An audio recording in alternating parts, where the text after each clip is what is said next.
There's a seasons of life that we will go through, and you'll know you're in the adolescent stage where life just feels weighty, where it feels like you're just pushing against resistance constantly. And can I tell you, this is the season where most people wave the white flag, where most people jump ship and say this is too hard in their ministry, in their church building, in their business building, in their marriages, in their raising up those children. This is where most people just jump ship because it's too weighty here. But don't quit now. This is when the muscle that is in you is getting ready to take shape on the outside of you. I'm talking about where you look in the mirror and you don't even recognize the person looking back at you anymore, because this person used to react and respond like that, but now you don't react that way anymore. Now you look at yourself and you can't believe, with everything you're going through, that you still have a joy that is a deep well on the inside of you that is stabilizing you through hard times.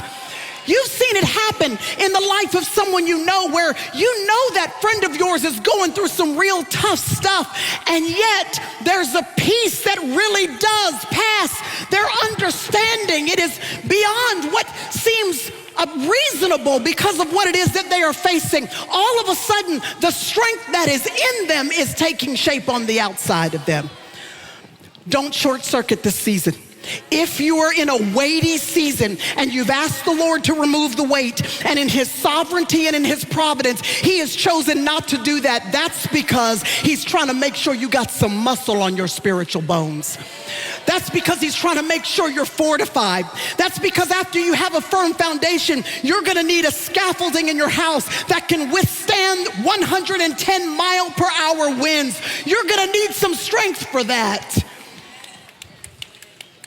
Y'all, we're gonna have to have some strength to stand steady in our current climate, our current culture, the pressure that we have to cave in our moral perspective. You're gonna need some strength, young person, to be the only person on your high school campus or your university campus that stands for righteousness in the midst of a dark culture. You're gonna need some strength for that.